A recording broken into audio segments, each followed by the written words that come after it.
أعوذ بالله من الشيطان الرجيم. بسم الله الرحمن الرحيم. الحمد لله رب العالمين، والصلاة والسلام على سيد المرسلين وعلى آله وصحبه أجمعين. رب اشرح لي صدري ويسر لي أمري wahlul 'uqdatam min lisani yafqahu qawli. Subhanaka la ilma lana illa ma 'allamtana innaka antal alimul hakim. Wala haula wala quwwata illa billahil aliyyil azim. Kitab Al-Misbahul Munir, muka surat 3, baris yang keempat daripada atas. Surat 3 baris keempat daripada atas. Qala al-muallifu rahimahullahu ta'ala wa nafa'ana bi'ulumihi amin. Wassalatu wassalamu ala sayyidina Muhammadin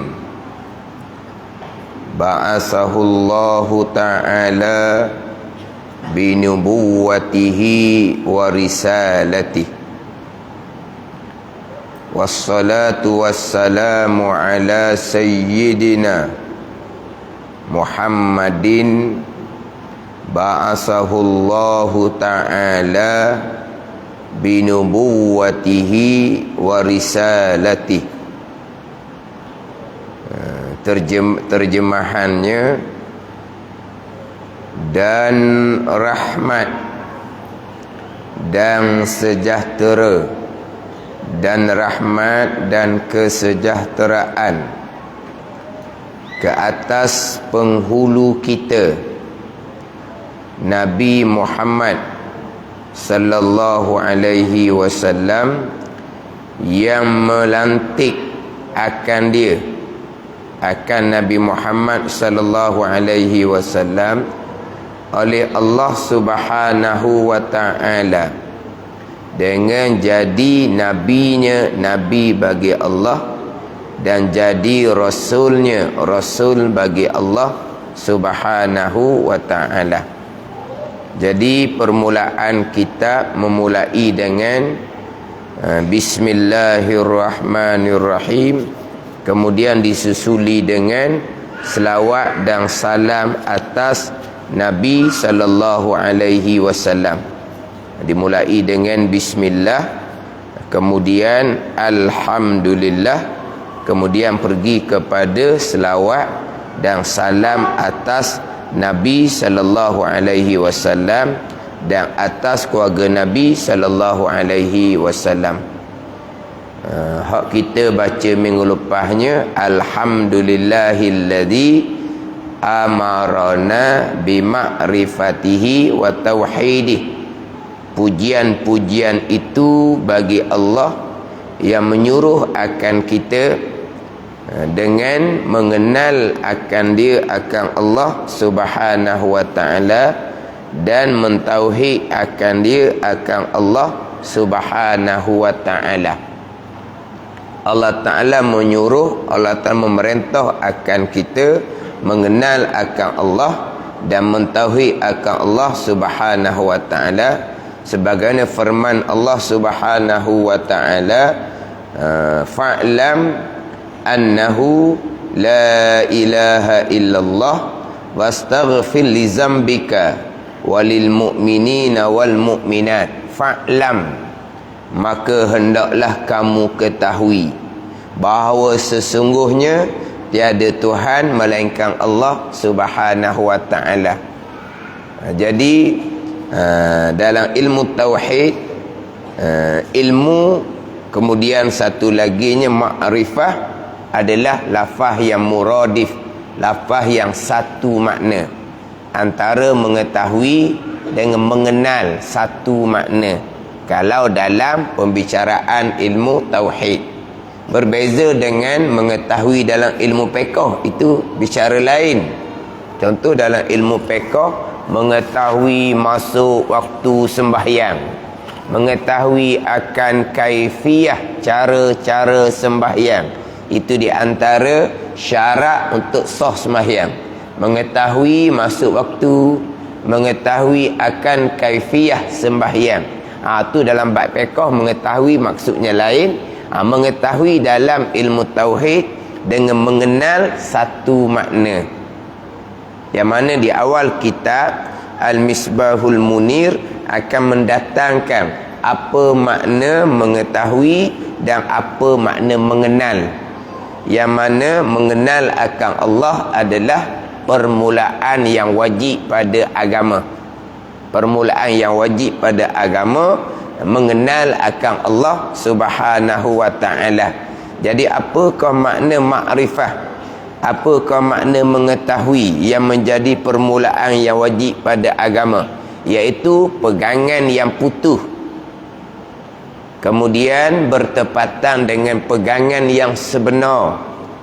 Satu laginya, pegangan yang putus tadi itu terbit daripada dalil, ada dalil sendiri, itu dipanggil makrifah, mengenal akan Allah Subhanahu wa ta'ala, yang menjadi permulaan yang wajib pada agama.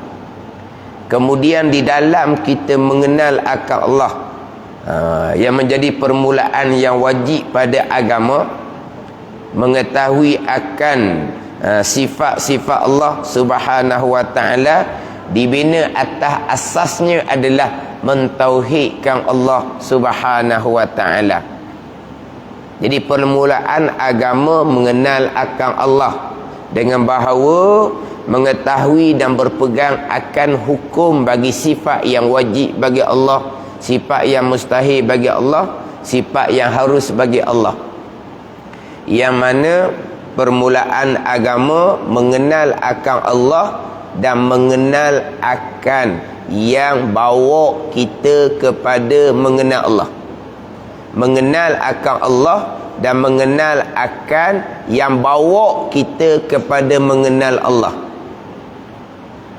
Hak permulaan agama mengenal Allah. Tapi nak mengenal Allah, kena kenal yang bawa kita kepada mengenal Allah, iaitu Rasulullah. Rasulullah lah yang bawa kita kepada mengenal Allah. Jadi permulaan agama mengenal akan Allah dan mengenal akan Rasul, yang bawa kita kepada mengenal akan Allah Subhanahu wa ta'ala.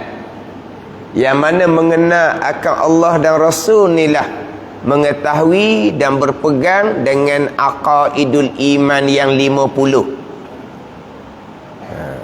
Mengetahui dan berpegang akan aqaidul iman yang 50. Sifat yang wajib bagi Allah dan Rasul, sifat yang mustahil bagi Allah dan Rasul, sifat yang harus bagi Allah dan Rasul. Aqaidul iman yang 50, itulah dia permulaan agama mengenal akan Allah Subhanahu wa ta'ala dan mengenal akan Rasul, yang bawa kita kepada mengenal akan Allah Subhanahu wa ta'ala. Tetapi asas kepada mengenal Allah adalah mentauhidkan Allah Subhanahu wa ta'ala. Mengenal akan Allah bukan hanya mentauhidkan Allah.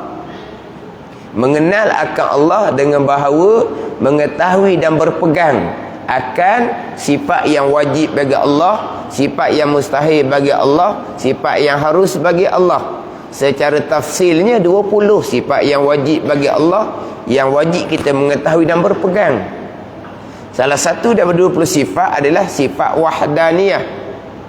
Sifat wahdaniyah. Tetapi asas kepada mengenal Allah adalah wahdaniyah.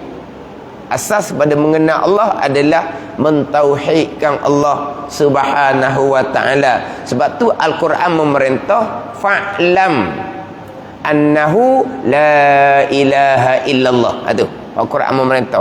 Maka hendaklah kamu mengetahui, kamu mengenal bahawa tiada Tuhan melainkan Allah Subhanahu wa taala. La ilaha illallah, yang dipanggil kalimatut tauhid. Jadi Allah Taala memerintah kita mengetahui dan mengenal akan Allah, yang tiada Tuhan melainkan Allah, mengenal akan Allah Tuhan yang esa. Itu asas kepada mengenal akan Allah dan mengetahui akan hukum bagi sifat-sifat Allah. Asasnya adalah wahdaniyah, mentauhidkan Allah Subhanahu wa taala pada zat, pada sifat dan pada perbuatan. Ini asas dia. Ini asas kepada mengenal akan Allah Subhanahu wa taala. Kita kalau kita bicara sifat 20, asasnya wahdaniyah. Sebagaimana kita bicara sifat Rasul, asasnya adalah amanah. Kita bicara sifat Allah 20 secara tafsil, asasnya adalah wahdaniyah. Kemudian kita bicara sifat Rasul, yang wajib bagi Rasul atas jalan tafsil 4: sidik, amanah, tabligh, fatanah. Tapi asasnya adalah amanah. Itu asas dia. Ismah. Lepas tu kita panggil Nabi Rasul ni maksum. Apa maksum? Ismah. Apa ismah? Amanah. Sebab apa? Sebab asas kepada sifat Rasul adalah amanah. Apabila Rasul amanah, pasti sidik. Bila Rasul amanah, pasti tabligh. Itu asasnya amanah. Bila Rasul amanah, pasti benar, pasti tidak dusta. Sebab dusta tu khianah. Bila Nabi Rasul ni amanah, pasti menyampaikan, tidak sembunyikan wahyu. Sebab sembunyikan wahyu itu khianah. Itu asas kepada bicara sifat Rasul adalah amanah. Asas pada bicara sifat Allah 20 adalah wahdaniyah. Itu asas dia.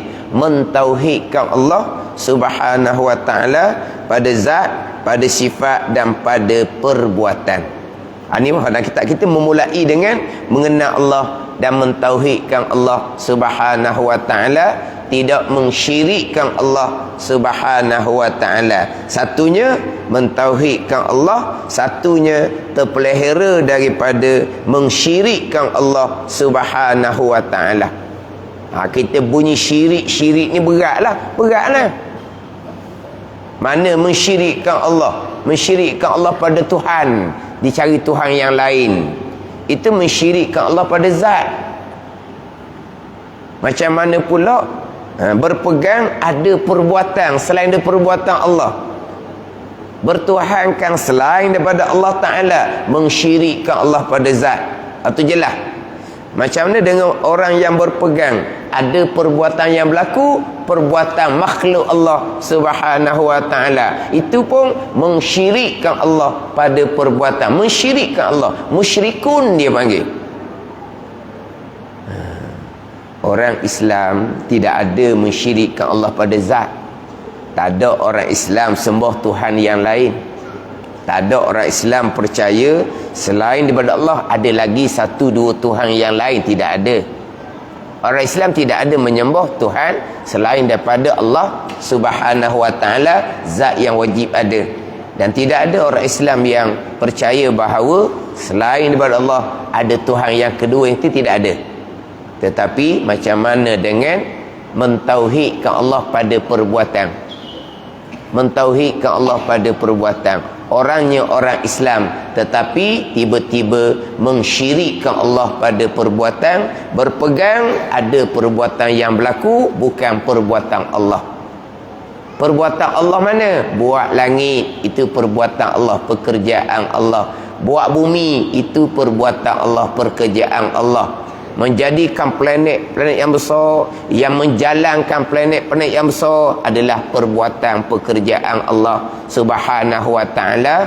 Menjadikan siang, menjadikan malam, perbuatan Allah Subhanahu wa taala. Melahirkan manusia, mematikan manusia, perbuatan dan pekerjaan Allah Subhanahu wa taala. Selepas daripada itu, yang berlaku di muka bumi, gerak diam manusia, kesemuanya perbuatan manusia sendiri. Itu dipanggil mensyirikkan Allah pada perbuatan, berpegang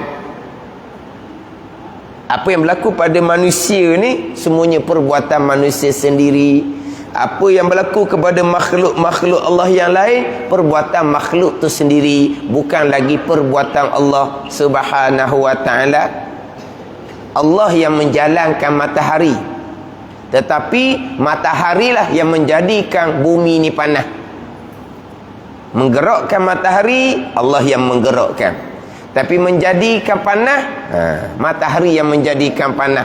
Matahari yang menjadikan pokok-pokok ni berwarna hijau.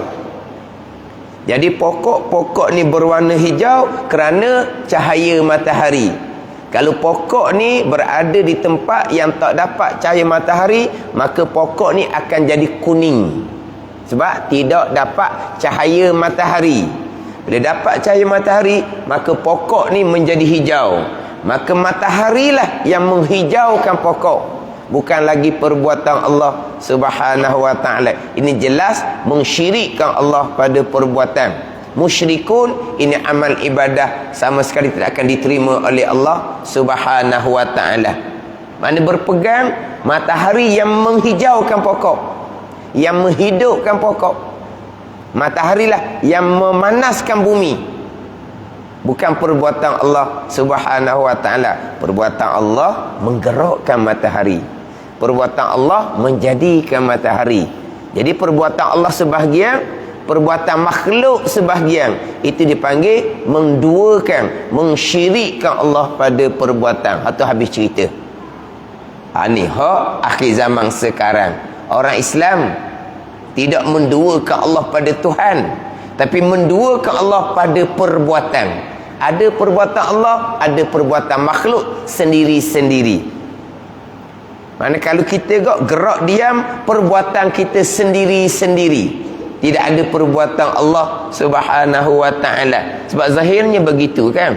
Zahirnya gerak diam perbuatan kita. Gerak diam perbuatan kita. Kemudian apa yang kita lakukan perbuatan kita. Berpegang ke semua itu adalah perbuatan kita. Itu dipanggil mensyirikkan Allah pada perbuatan. Ini kena jaga molek ni. Ini bicara pegangan. Ini bicara pegangan. Yang kita duk cakap sebab tak salah. Kena jagalah buat cakap tak salah. Matahari panas menyuburkan bumi. Matahari, cahaya matahari menyuburkan pokok, menghijaukan daun pokok. Cakap sebab tak salah. Itu panggil sebab musabab. Berpegang, mataharilah yang memanaskan, mataharilah yang menghijaukan. Itu panggil mensyirikkan Allah pada perbuatan. Kita akan bercakap seumpama tu, macam mana pokok tu nak hijau, tak dapat cahaya matahari secukupnya. Dia dapat cahaya matahari secukupnya, barulah pokok tu jadi hijau. Itu hanya cakap asbab, tak ada salah. Berpegang. Kalau berpegang, ni akidah. Berpegang, perkara berlaku bukan datang daripada perbuatan Allah Subhanahu wa taala. Maknanya tidak mentauhidkan Allah Subhanahu wa taala pada perbuatan. Kita tanamkan kepada anak kitanya Allah Ta'ala Tuhan kita. Allah Ta'ala zat Tuhan yang wajib ada. Kita ajar. Sebab apa? Sebab Allah Ta'ala gaib. Kita tak nampak zat Allah Ta'ala. Jadi kita tanam daripada budak-budak lagi, Allah Ta'ala Tuhan yang ada, Tuhan yang esa, Tuhan yang sedia, Tuhan yang kekal. Kita ajar anak kita berkaitan dengan zat Tuhan. Hanya Allah Ta'ala jua Tuhan kita. Kita ajar mengesakan Allah pada zat. Zat Tuhan kita, zat yang gaib. Tapi kita tanam daripada budak lagi. Tuhan kita, Tuhan yang satu, zat yang wajib ada. Kita tanam dok kepada anak kita yang berlaku kesemuanya perbuatan Tuhan yang satu. Bukan hanya ajar Allah Ta'ala jua Tuhan kita, kita kena ajar apa yang berlaku kesemuanya perbuatan Tuhan yang satu. Kita ajar Allah Ta'ala Tuhan yang satu. zat Tuhan yang wajib ada, yang satu yang esa. Kita ajar dok, Tuhan yang satu inilah yang menjadikan segala-gala perkara. Nak mengesakan, nak mensatukan pada perbuatan pula. Memang Allah zat Tuhan yang satu, tapi perbuatan daripada zat Tuhan yang satu juga mengesakan Allah pada perbuatan. Sebagaimana zat Allah gaib, perbuatan Allah pun gaib. Zat Allah yang gaib, perbuatan Allah gaib juga. Yang zahirnya perbuatan makhluk, dak perbuatan Allah gaib. Ni kena tanam molek.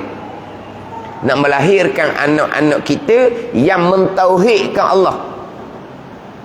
Anak yang mentauhidkan Allah, yang tidak mensyirikkan Allah Subhanahu wa ta'ala. Tapi kalaulah kita melahirkan anak baligh mereka dalam keadaan mensyirikkan Allah Subhanahu wa ta'ala pada perbuatan, walaupun zahirnya semain puasa sekalipun, beratlah kita berhadapan di padang mahsyar kerana kita tidak menunaikan kewajipan besar mengajar anak kita mengenal akan Allah dan Rasul dan mentauhidkan akan Allah Subhanahu wa ta'ala.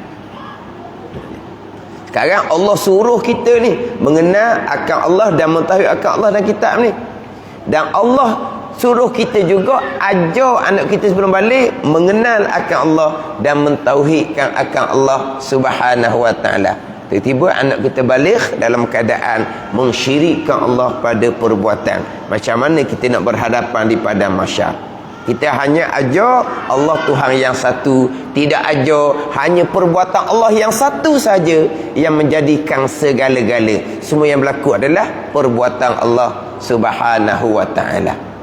Tapi nak cerita tadi gaib, zahirnya adalah perbuatan makhluk. Zahir adalah perbuatan makhluk. Perbuatan Allah itu gaib, atau kata kena tanam molek. Ni akhir zaman orang Islam tiba-tiba mensyirikkan Allah Subhanahu wa ta'ala pada perbuatan. Perbuatan Allah besar-besar.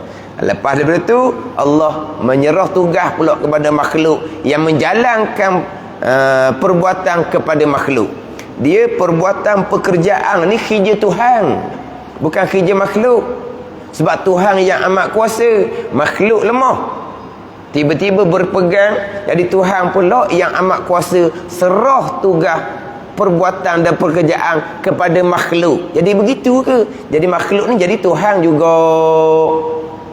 Sebab kerja-kerja perbuatan menjadikan semua bekas ni adalah perbuatan Tuhan.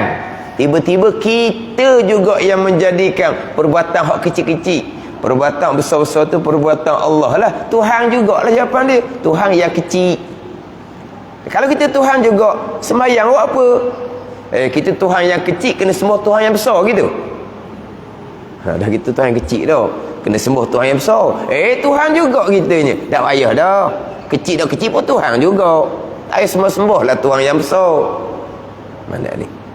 Nampak sujud, rokok sujud, tapi tidak mengenal akan Allah. Yang asas mengenal Allah adalah mentauhidkan Allah Subhanahu wa ta'ala. Sembahyang puasa tanpa mengenal akan Allah tidak akan diterima sama sekali. Bahkan sembahyang puasa kalau berpegang dengan akidah yang kafir, sembahyang puasa tu wajib diqadakkan kembali.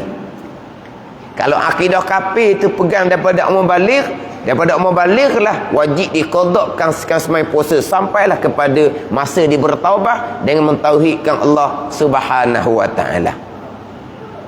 Kenapa jadi baligh dalam keadaan tidak mengenal akan Allah, dalam keadaan tidak mentauhidkan Allah, mensyirikkan Allah pada perbuatan? Ibu bapa lah yang paling besar sekali kecuaian dia.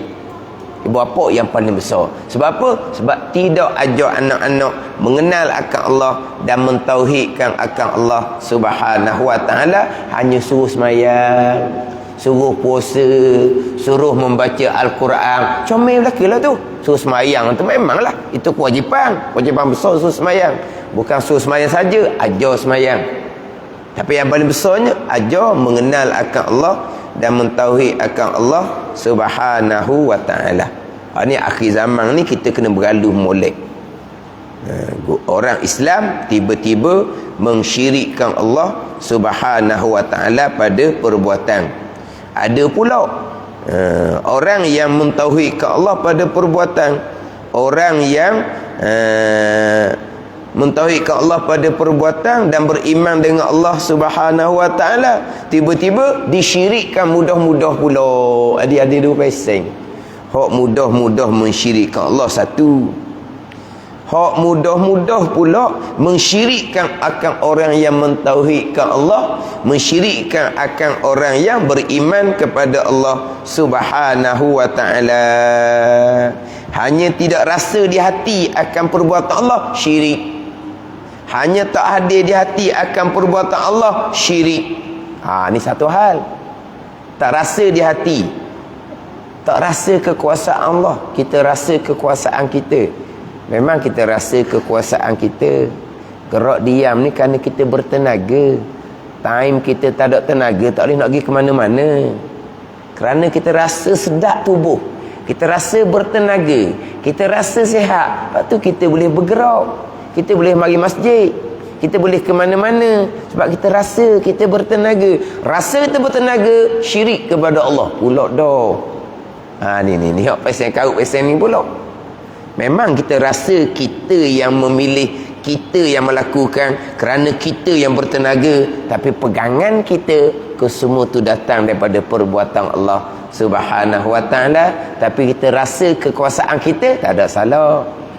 Kita berpegang kekuasaan Allah, tapi kita rasa di hati adalah kekuasaan kita. Pilihan kita ada salah tu. Tu tadi nak buang rasa tu. Kena hilangkan rasa kuasa diri, kena hilangkan rasa pilihan diri, kena hilangkan rasa wujud diri. Apa benda nak cerita sebenarnya? So hilangkan. Nak hilangkan macam mana? Ni Allah yang fanakan, bukan kita yang hilangkan. So hilangkan.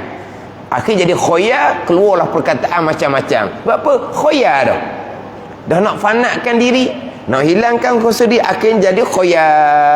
Bila khoya ditipu oleh syaitan, diresak oleh jin. Ni. Mari mana? Mari daripada khoya. Sebab apa? Dia nak menghilangkan ni. Syarat tidak menyuruh seumpama tu.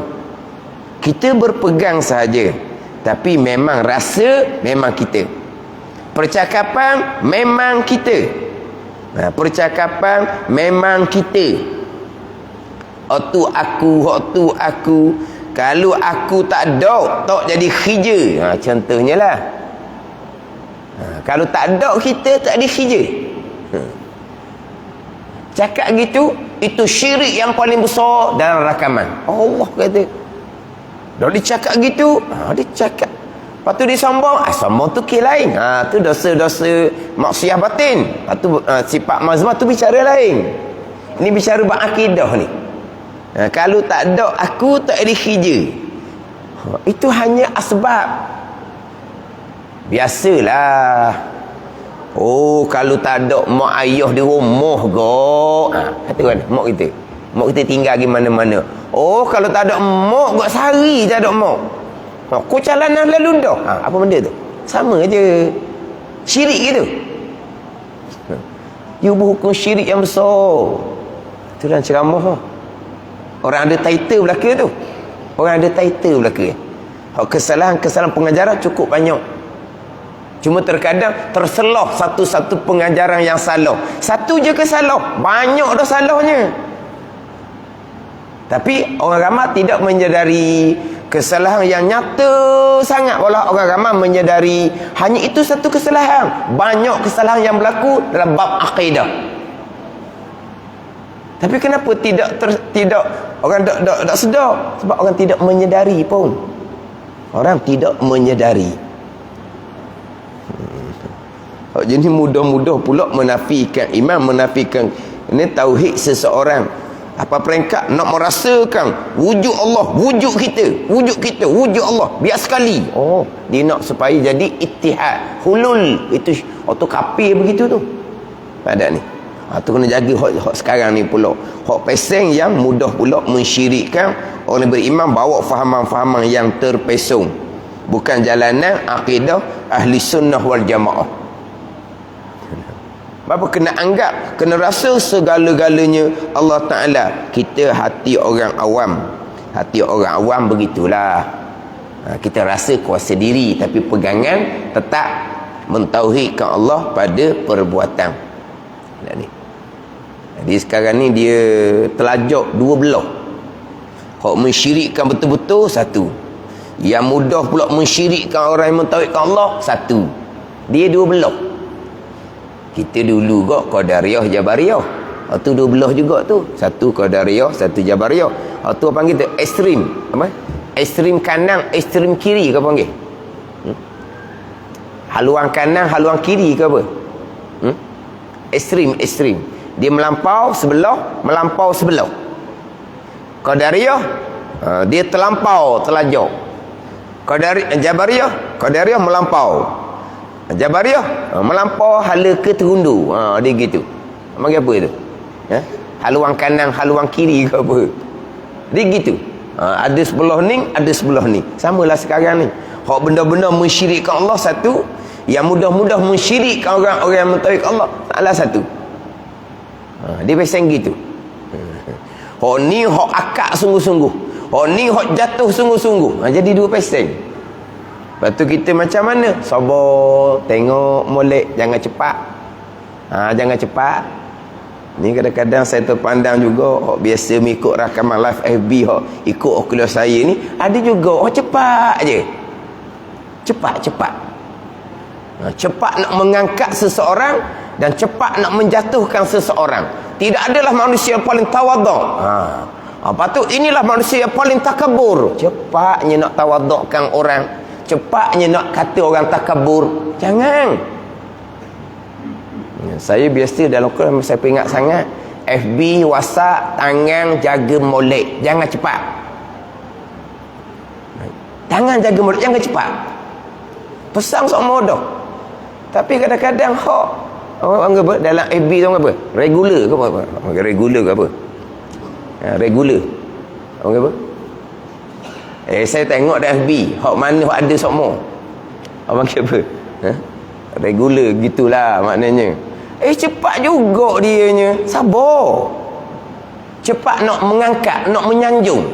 Ini manusia yang tawaduk. Sabar dulu. Sebaliknya, ini manusia yang takabur. Sabar dulu. Jangan cepat-cepat sangat. Dia tadilah hak pesen terlampau cepat untuk memuja-muja, untuk mengagung-agung. Ada yang terlampau cepat untuk menghukum. Jelas tak jelas, nak jatuh lalu dah. Sabar, jangan cepat nak jatuh. Benda tak jelas. Hak nak mengangkat mengagung, sabar, jangan nak cepat gitu.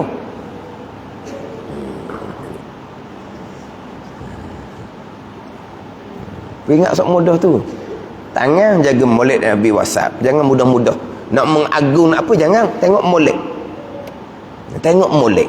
Apa sebenarnya yang berlaku? Ada kesilapan. Manusia memang tak lepas ada kesilapan. Tapi kesilapan yang macam mana? Hanya satu kesilapan. Satu sahaja. Maknanya kita tak kemah dalam bab pegangan. Bagai-bagai kesilapan dalam bab pegangannya. Itu kata kena sabar. Jangan cepat nak memuja, nak mengagung, nak mengangkat. Biar dulu, biar. Tak apa. Kita lambat pun tak apa. Tunggu, tengok macam mana. Gitulah. Dia gitu. Dia sekarang ni, satu golongannya memang jelas. Bukan berpegang akidah Ahlussunnah wal Jamaah. Satu golongannya mengagungkan akidah Ahlussunnah wal Jamaah, mengagungkan kaedah sebab 20. Tapi tak pun sebenarnya. Lepas tu kita orang belajar, sabar. Kita belajar sabar. Terkemah molek mana akidah yang sebenar, jelas kita akidah yang terpesong. Ni duk sebut akidah Ahlussunnah wal Jamaah, dia pun tak jelas akidah Ahlussunnah wal Jamaah macam mana. Akidah terpesong. Kalau terpesong pun tidak sedar kawan tu terpesong. Sebab apa? Hanya bercerita semangat. Kita kena mempertahankan akidah Ahlussunnah wal Jamaah, kena mempertahankan kaedah sifat 20. Cerita saja. Lepas tu tauhid sifat 20, hafal je. Lepas tu zikir-zikir kadang 20 masuk dalam hati. Oh gitu kadang 20. Kita kadang 20 ni kena pergi molek satu-satu. Mana kita bagai kita belajar. Ikut FB apa semua jaga molek. Jaga molek. Jangan cepat. Kena berhati-hati. Nak menulis nak apa kena berhati-hati. Cepat sangat nak mengagungkan, nak memuja, nak apa. Jadi kata dia, cepat sebelum nak memuja, cepat sebelum nak menjatuhkan. Dia dua belah. Dia ada kanan ada kiri gitulah. Jadi ada golongan yang mensyirikkan Allah pada perbuatan, ada golongan yang mudah-mudah mensyirikkan orang yang mentauhidkan Allah Subhanahu wa taala. Sebab apa? Sebab tauhid adalah rasa kuasa Allah, baru tauhid. Rasa pilihan Allah, baru tauhid. Rasa kuasa kita syirik, bukan ngaji tauhid. Oh kata. Dan ni kata kena jaga molek. Tapi bawa kaedah sifat 20 juga. Ke sana kemari kaedah sifat 20. Tapi bukan jalanan kaedah sifat 20 yang sebenar. Kita ngaji molek biar betul-betul kita ni orang yang mengenal akan Allah dan Rasul, mereka yang mengetahui dan berpegang akan aqaidul iman yang 50. Aqaidul iman yang 50 secara tafsir, secara terperinci.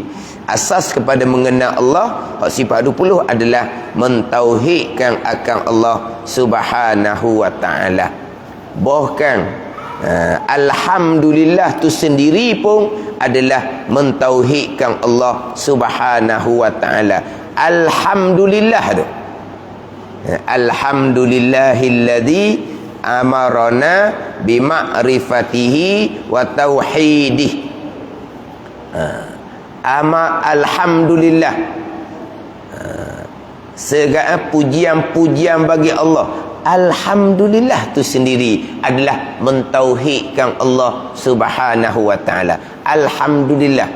Kenapa kau pujian-pujian, sekalian pujian tertentu bagi Allah, milik bagi Allah, mustahak bagi Allah? Sebab apa? Sebab kesemuanya datang daripada Allah Subhanahu wa taala. Itulah dia alhamdulillahi rabbil alamin. Kita dah baca Fatihah tu.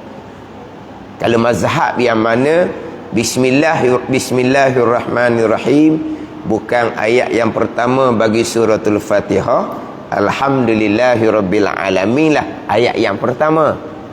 Kita mazhab Syafi'i, alhamdulillahirabbil alamin tu ayat yang kedua. Tetapi bismillahirrahmanirrahim sendiri ada makna isyari dia. Kenapa dimulakan dengan bismillah? Dia ada tafsir isyari, isyarat. Dimulakan dengan bismillah dengan makna bi kana ma kana wa bi yakunu ma yakun. Dengan akulah Tuhan kata, ni telah ada barang yang ada, dan dengan akulah Tuhan kata lagi akan ada barang yang lagi akan ada. Sebab apa? Hak Tuhan belaka. Kesemuanya perbuatan Allah. Itu bismillah, bismillah, bismillah tu. Sebab apa? Sebab kesemuanya datang daripada perbuatan Allah. Hak telah berlaku, perbuatan Allah. Hak lagi akan berlaku, perbuatan Allah. Yang akan berlaku di hari akhir syurga neraka, perbuatan Allah. Itu bismillahirrahmanirrahim. Kemudian susuli dengan alhamdulillahirabbil alamin. Alhamdulillahirabbil alamin. Segala pujian tertentu bagi Allah, milik Allah Subhanahu wa taala. Allah mana? Rabbil alamin, Tuan. Bagi sekian Allah Tuan. Apa dia asas pada tauhid rububiyah? Mengesakan Allah pada perbuatan. Apa asas tauhid uluhiyah? Asasnya adalah wahdaniyah, keesaan pada zat, sifat dan perbuatan. Ada ni. Tauhid uluhiyahnya istighna dan iftikar. Apa asas istighna'nya? Allah terkaya dengan mana semua hak dia belaka. Allah menjadikan makhluk, tiba-tiba Allah perlu pada makhluk yang menguruskan diri sendiri. Mana Allah tidak terkaya sebab Allah perlu pada makhluk untuk mentadbir makhluk sendiri. Tidak istighna seumpama tu.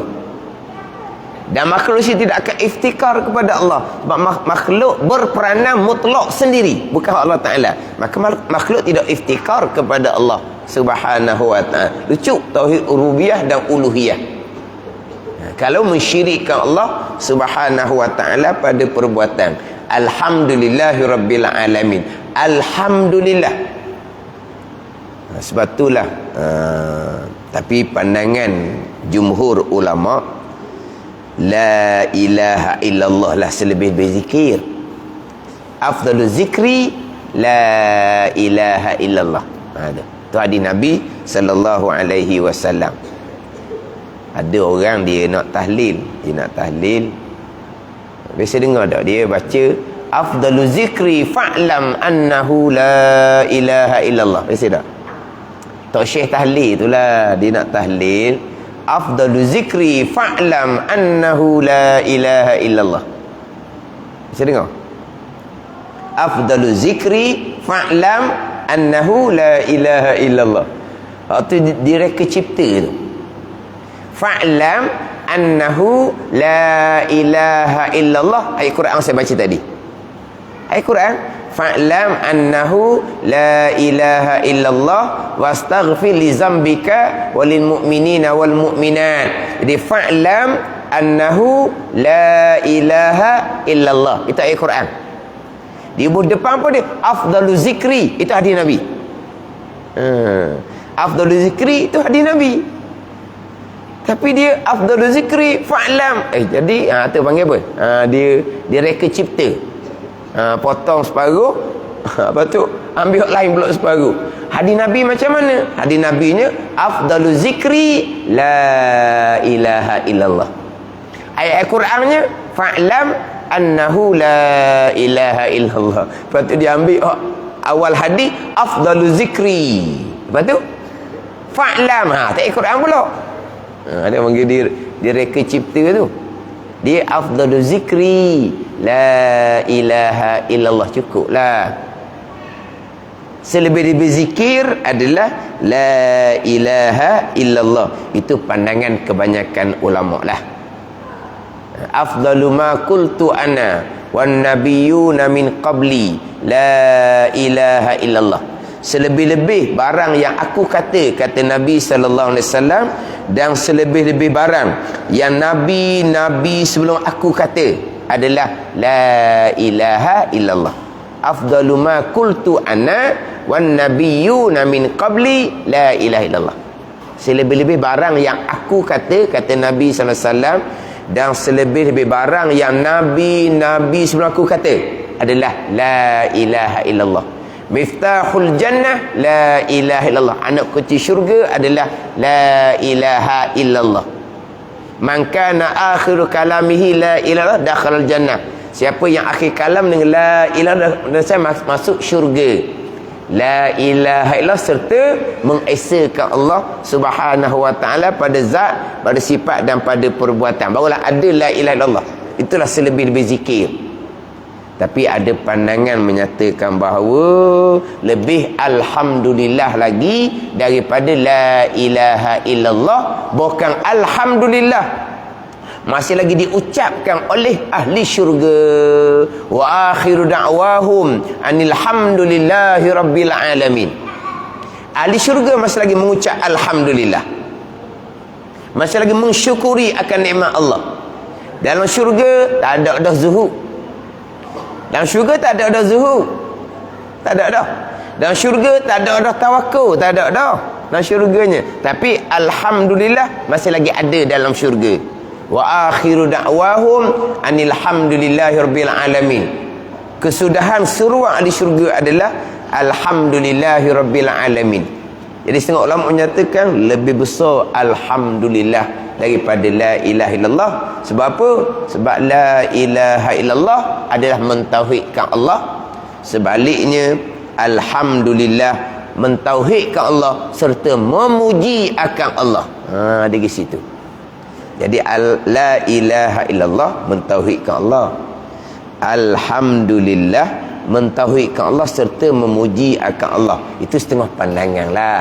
Tapi pandangan kebanyakan ulama, selebih-lebih zikir adalah la ilaha illallah. Tapi nak cerita kedudukan alhamdulillah ni adalah mentauhidkan Allah Subhanahu wa taala. Alhamdulillah rabbil alamin. Mentauhidkan Allah pada zat, sifat dan perbuatan. Dalam kitab kita ni, alhamdulillahillazi amarana bima'rifatihi wa tauhidih. Dimulai dengan alhamdulillah.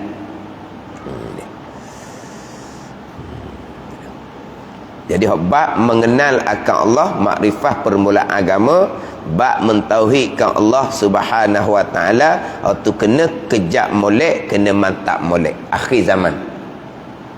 Kena kejap dalam bab mengenal akan Allah, mengenal akan Allah dan Rasul dengan bahawa mengetahui dan berpegang aqaidul iman yang 50 secara tafsil molek. Mukhalafatuhu ta'ala lil hawadis, kena tafsir halusi molek. Macam mana dengan ayat-ayat yang mutasyabihah, kemah molek. Hak mukhalafatuhu ta'ala lil hawadis, pergi kepada wahdaniyah, kena perhalusi molek. Qudrah, iradah, ilmu, kena perhalusi molek. Kena perhalusi molek situnya. Secara tafsir, aqaidul iman yang 50 yang menjadi permulaan yang wajib pada agama, mengenal akan Allah dan mengenal akan Rasul. Rasul yang bawa kita kepada mengenal akan Allah Subhanahu wa taala, dan mengenal akan Allah dibina atas asasnya adalah mentauhidkan Allah Subhanahu wa taala. Jadi kitab kita ni mulai dengan mengenal akan dia akan Allah dan mentauhid akan dia akan Allah. Mengenal akan Allah ni umum, mengetahui dan berpegang secara tafsir 20 sifat. Mentauhidkan Allah menjadi asas kepada mengenal akan Allah Subhanahu wa taala. Orang yang tidak mentauhidkan Allah tidak dinama mengenal akan Allah. Orang yang tidak mengenal akan Allah permulaan agama, sampai puasa sama sekali tidak akan diterima oleh Allah Subhanahu wa taala. Kita bicara mengenal makrifah ammah lah, makrifah permulaan agama. Adapun makrifah khasah itu bicara bab maqam aulia, itu bicara lain. Bila wassalatu wassalamu ala sayyidina Muhammadin ba'asahu Allahu ta'ala binubuwatihi wa risalatih. Terjemahan dia, dan rahmat dan kesejahteraan ke atas penghulu kita Nabi Muhammad sallallahu alaihi wasallam. Jadi kitab-kitab Jawi ni dia pakai sebagaimana hak asal hak Arab. Terjemah macam asal juga. Terjemah macam asal je. Jumlah tu jumlah mubtada khabar, dia terjemah secara mubtada khabar. Dia taklah kata terjemah kepada maksud yang sebenar. Apa dia wassalatu wassalamu tu? Bermula rahmat dan kesejahteraan. Itu pada lafaz. Pada makna dia apa? Pada makna dia, ya Allah, berilah kerahmatan dan kesejahteraan. Tapi kitab Jawi ni dia pakai kaedah Arab juga lah. Dan rahmat tu terjemahan pada kata selawat. Selawat ni adalah ar-rahmatu al-makrunatu bit-ta'zim. Itu selawat. Rahmat yang disertakan dengan membesar, itu dia panggil selawat. Terjemah dengan rahmat. Tapi di sini maksudnya adalah doa. Sama dengan selawat kitanya Allahumma salli wa sallim. Di sini selawat dengan wassalatu wassalamu, jumlah ismiyah. Terkadang kita berselawat dengan jumlah fi'liyah, wa sallallahu ala sayyidina Muhammadin wa ala alihi wa sahbihi wa sallam. Kita terkadang kita selawat dengan wassalatu wassalamu. Terkadang kita selawat dengan wassallallahu. Kita biasanya kalau kita berdoa, kita disunatkan memulai alhamdulillah dan selawat. Kita akhir pula dengan alhamdulillah dan selawat. Itu disunatkan dalam kita berdoa. Tapi biasanya kita kalau selawat, di awal doa kita selawat dengan wassalatu wassalamu. Kalau selawat di hujung doa barulah wassallallahu ala sayyidina Muhammadin wa ala alihi wa sahbihi wasallam walhamdulillahi rabbil alamin. Itu biasa kita di hujung doa. Di awal kita biasa selawat dengan wassalatu wassalamu. Di hujung doa wassallallahu. Dia wassalatu wassalamu bermula rahmat dan sejahtera. Itu cerita dia panggil. Wassallallahu dan telah memberi rahmat oleh Allah Ta'ala. Cerita juga. Kita diperintah doakan kerahmatan dan kesejahteraan, bukan cerita. Sebab pada hakikatnya Tuhan telah mengurniakan kerahmatan dan kesejahteraan ke atas Nabi kita. Cerita, kita diminta disuruh berdoa. Ya ayyuhallazina amanu sallu alaihi wasallimu taslima. Itulah hari Jumaat tu. Hari Jumaat kan Tok Khatib biasa pesan, didatangkan ayat Al-Quran. Ya ayyuhallazina amanu sallu alaihi wasallimu taslima. Wahai orang-orang beriman, berselawatlah kamu. Tu Quran perintah. Tapi hak tukang dengar tu orang beriman belaka. Tapi seorang pun tak selawat, ikut perintah Al-Quran. Quran perintah selawat, kita selawatlah sepatah. Sunat seumpama tu. Quran perintah sallu, kita pun klik. Ya.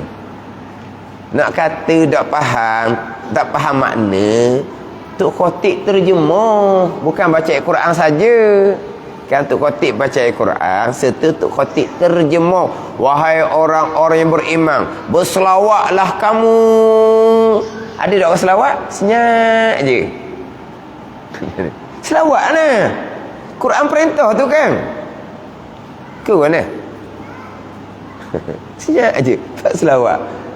Orang beriman belaka tu kan. Quran perintah pada orang beriman kan. Tak ada selawat pun. Selawat sekali. Tapi nak ceritanya Quran perintah kita doakan kerahmatan. Tuhan perintah kita doakan kesejahteraan ke atas Nabi SAW. Bukan cerita. Kalau doa kena selawat Allahumma sallilah. Hak selawat di hujung, selawat hak rukun semayang tu, Allahumma salli ala sayyidina Muhammad tu. Tu baru doa sungguh. Allahumma salli, ya Allah berilah kerahmatan serta membesar. Tu baru doa sungguh tau. Wassalatu wassalamu bermula kerahmatan dan kesejahteraan. Tak ada mitok situ. Wassallallahu dan telah beri rahmat oleh Allah Subhanahu wa taala. Pun cerita juga tapi makna dia sama je. Khabariyah lafzan, insya'iyah maknan.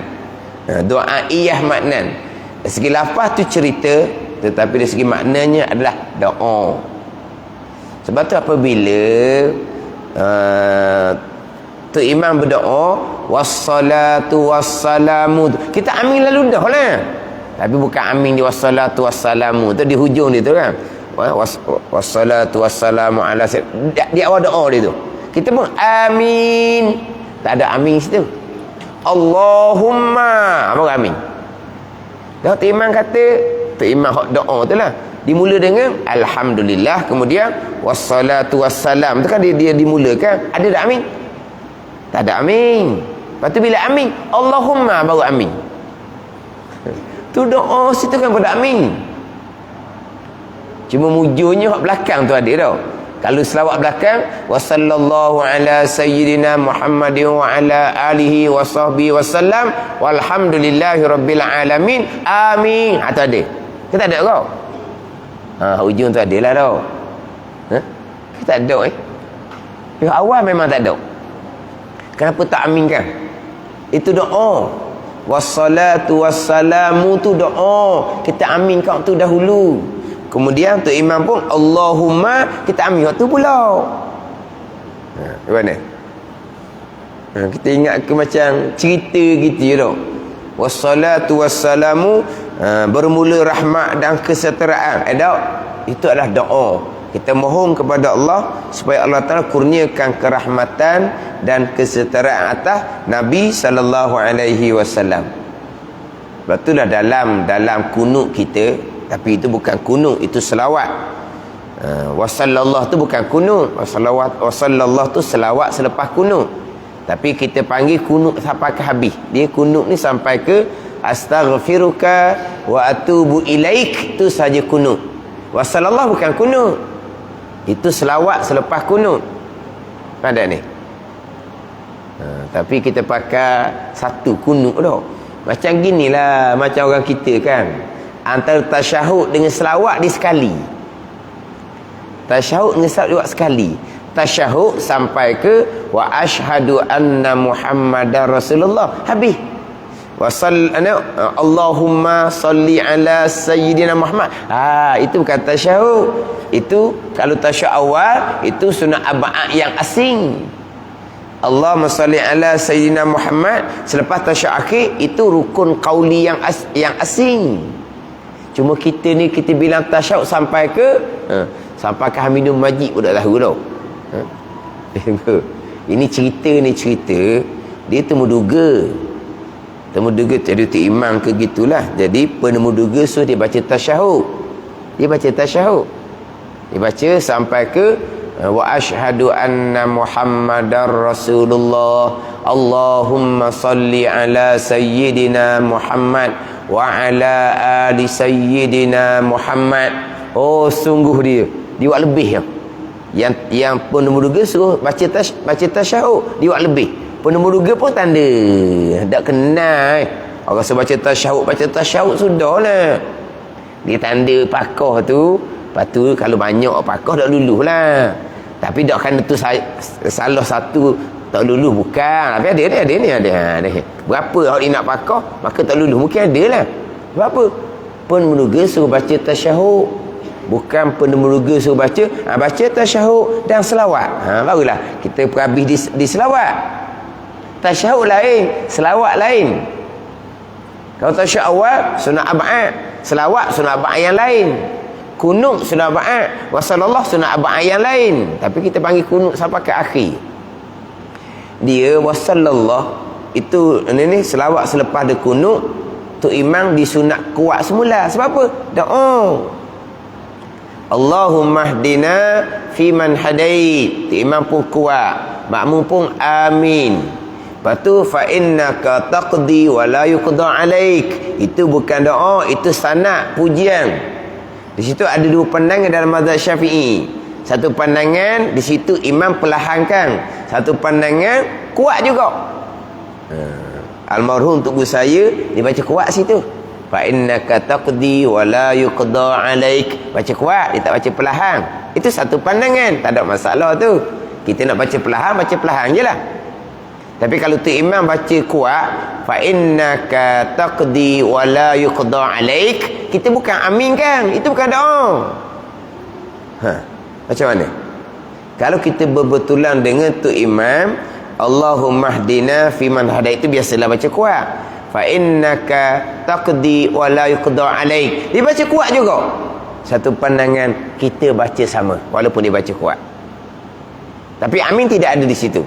Kalau kita tak baca, kita jawab dengan asyhad, aku naik saksi. Dah, bukan amin. Amin ni dengan mana istajib doa ana tu amin. Perkenan oleh kamu akan doa kami. Fa innaka taqdi, bukan doa. Kenapa kita nak amin? Kita sebut dengan asyhad, aku naik saksi. Gitu je. Ataupun kita baca sendiri, fa innaka taqdi wa la yuqda alaik. Tapi biasa tu imam akan perlahan di situ. Tapi wasallallahu tu imam kena kuat semula. Sebab apa? Situ doa. Tu imam pun wasallallahu ala sayyidina Muhammadin wa ala alihi wa sahbihi wasallam. Kita pun amin. Dia kena gitu. Sebab apa? Sebab wasallallahu walaupun ayat berbentuk cerita tapi maknanya adalah doa. Macam di sinilah. Wassalatu wassalamu bermula kerahmatan dan kesejahteraan. Itu berbentuk cerita tapi dengan makna ya Allah berilah rahmat dan kesejahteraan ke atas penghulu kita, sayyidina, penghulu kita, ikutan kita, pemimpin kita. Siapa? Nabi Muhammad sallallahu alaihi wasallam, yang melantik akan Nabi sallallahu alaihi wasallam oleh Allah dengan jadi nabinya dan jadi rasulnya, digunakan dengan pangkat nubuwah, pangkat kenabian. Nubuwah tu pangkat, sifat. Nabi tu orang. Nubuwah tu pangkat. Nabi tu zat yang jadi nabi. Nabi zat yang bersifat dengan nubuwah. Nubuwah tu kenabian. Dan risalah kerasulan. Rasul zat yang bersifat dengan sifat kerasulan. Itu rasul. Sebab dalam Arab tu kan, binubuwatihi wa risalatih, dengan nubuwah, dengan kenabian, wa risalatih, dan dengan kerasulan. Zat yang ada sifat nubuwah dipanggil nabiyun.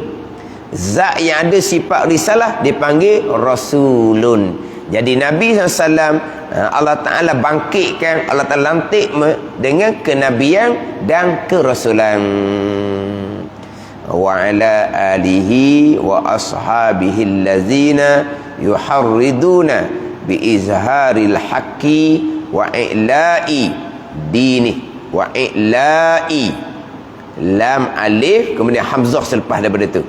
Wa i'la'i dini. Wa i'la'i dini, meninggikan akan agama Allah Subhanahu wa ta'ala. Wallahu a'lam. Bismillahirrahmanirrahim. Alhamdulillahirabbil alamin. Wassalatu wassalamu ala sayyidil mursalin wa ala alihi wa sahbihi ajma'in. Allahumma iftah alaina futuhal arifin. Allahumma allimna ilma akdamin wa fahimna famas sabiqin warzuqna ruqat talibin. Allahumma zidna ilman wa alhiqna bis salihin. Wa sallallahu ala sayyidina Muhammad wa ala alihi wa sahbihi wa sallam. Walhamdulillahi rabbil alamin.